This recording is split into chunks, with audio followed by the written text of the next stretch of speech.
कौन है प्रकाश करने वाले भुजबळ तुम्ही बोला भुजबळ साहेब आजच्या बैठकीत तोडगा निघालेला आहे का? उपोषण उद्या लक्ष्मण हाकेंचं मागे घेतलं जाणार आहे का? आपल्या सर्वांवरती ही जबाबदारी देण्यात आलेली असल्याची माहिती मिळते. असं आहे, वडीगोद्रीला लक्ष्मण हाके आणि नवनाथ वाघमारे हे दोघेजण मला 9 दिवस झालेले आहेत उपोषण करत आहेत आणि त्यांच्याचबरोबर मंगेश ससाने हे पुण्याला उपोषणाला बसलेले आहेत. त्यांनी ते उपोषण सोडावं म्हणून मुख्यमंत्री महोदयांनी 3-4 मंत्री महोदयांना त्यांच्याकडे पाठवलं होतं आणि चर्चेला येण्याचं आमंत्रण दिलं होतं. त्यानुसार आज मुख्यमंत्री, दोन्ही उपमुख्यमंत्री, मी स्वतः, अतुल सावे साहेब, गिरीश महाजन, उदय सामंतजी, धनंजय मुंडे, पंकजाताई मुंडे, प्रकाश शेंडगे, पडळकर, गोपीचंद्रराव पडळकर आमदार, आणखीन कोण राहिलं, असे जे सगळी जी मंडळी आहे आणि विशेषतः वडीगोद्री जालन्यावरून आलेली कार्यकर्ते आणि पुण्याहून आलेले कार्यकर्ते आणि काही संस्था ओबीसीच्या काम करणारे हे आम्ही सगळे तिथे हजर होतो. खूप चर्चा झाली आणि या चर्चेमध्ये शेवटी असं ठरलं, त्यांनी काही थोडक्यात ते सांगितलं मुख्यमंत्र्यांनी की खोटी सर्टिफिकेट कुणालाही दिली जाणार नाही. ते कुणबी दाखले असे असतील खोटे आम्ही तपासू. देणे, तो खोटी सर्टिफिकेट घेणे आणि देणे हे दोघे पण गुन्हेगार असणार. त्याप्रमाणे मग कारवाई होईल. सर्व मराठा समाजाला सरसकट ओबीसी ही मागणी मान्य करता येणारच नाही. ती कायद्यात सुद्धा अजिबात बसणार नाही. कुणावरही आम्ही अन्याय होऊ देणार नाही. अनेक वेळेला काही लोक जे आहेत वेगवेगळे दाखले काढून वेगवेगळ्या ठिकाणचे जे आहेत फायदे घ्यायला पाहतात. म्हणजे ओबीसीतून,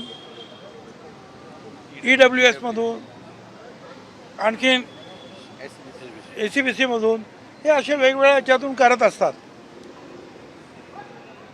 तर हे सगळे जे दाखले जे आहेत वैयक्तिकरित्या आधार कार्डाला जोडण्याचं सुद्धा काम करण्याचा चांगली कल्पना आलेली आहे. तिचा आम्ही स्वीकार करू, जेणेकरून जो कोणी मनुष्य असेल, जी कोणी व्यक्ती असेल, ती एकाच योजनेचा फायदा घेऊ शकेल आणि योग्य योजनेचा फायदा घेऊ शकेल. सरकारला फसवलं जाणार नाही.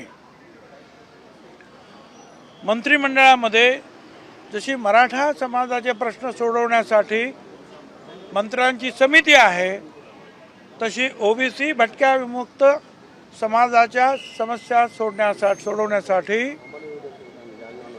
समिती निर्माण करण्यात येईल. सगळे सोयीच्या बाबतीमध्ये बराच मोठा उहापोह झाला. आम्ही त्यांना सांगितलं की याच्यामध्ये खूप त्रुटी आहेत.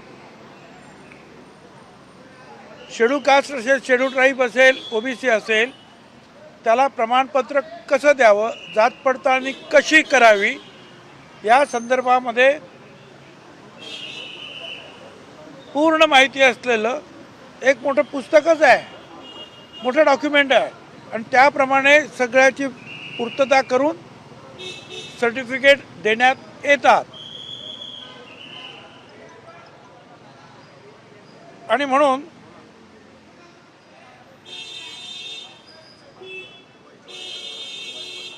तर हे जे आहे SCP सगळे सोयरेचे, आम्ही म्हटलं मग गरज काय, जर एक डॉक्युमेंट आपल्याकडे आहेच जे आज 20-25 वर्ष चालू आहे, त्याला कोणी चॅलेंज केलेलं नाही, तर मग दुसरं असं एक सगळे सोयरे तर वेगळं करण्याची आवश्यकता नाही. त्यांनी सांगितलं जरूर तुम्ही सगळ्या तुमची द्या माहिती, आणि आम्ही सांगितलं आहे त्याच्यामध्ये सुद्धा काही त्रुटी आहेत, आमच्या वकिलांचा सुद्धा आम्ही सल्ला घेतो आहोत. त्यांनी सांगितलं ते आणून द्या आमच्याकडे. आणि असंही ठरलं अधिवेशन काळामध्ये सर्व पक्षीय नेत्यांची एक बैठक घेऊन या सगळे सोयऱ्यांच्या बाबतीमध्ये सुद्धा काय करायचं आहे याचा निर्णय आम्ही घेऊ, कशा प्रकारे हा प्रश्न सोडवायचा आहे याचा निर्णय सर्व पक्षांना विश्वासात घेऊन चर्चा करू, अशा प्रकारचे जे आहे मुख्यमंत्र्यांनी आश्वासन दिलेलं आहे. त्यांनी हेही सांगितलं आम्ही मराठा समाजावर अन्याय करणार नाही, त्याचबरोबर विमुक्त, भटक्या विमुक्त आणि OBC या समाजावर सुद्धा अन्याय करणार नाही, करू देणार नाही, अशी आमची भूमिका आहे. वेगवेगळ्या ठिकाणी निवडणुकीच्या अगोदर, निवडणुकीच्या नंतर सुद्धा लहान लहान समाजाच्या घरांवर हल्ले झाले, हाणामाऱ्या झाल्या, बदला घेण्यात आला, अजूनही ते प्रकार त्या जिल्ह्यांमध्ये सुरू आहे. त्या बाबतीमध्ये सुद्धा कडक कारवाई करू, हे सुद्धा जे आहे मुख्यमंत्री आणि उपमुख्यमंत्र्यांनी सांगितलेलं आहे. आता ही सगळी माहिती जी आहे तुमच्याद्वारे तर तिकडे जाईलच. महाराष्ट्रातील सर्व बातम्यांचे विश्वासार्ह व्यासपीठ, सकाळच्या सर्व सोशल मीडिया प्लॅटफॉर्मला लाईक, फॉलो आणि सबस्क्राईब करा. तसंच सर्व नोटिफिकेशनसाठी बेल आयकॉन प्रेस करायला विसरू नका.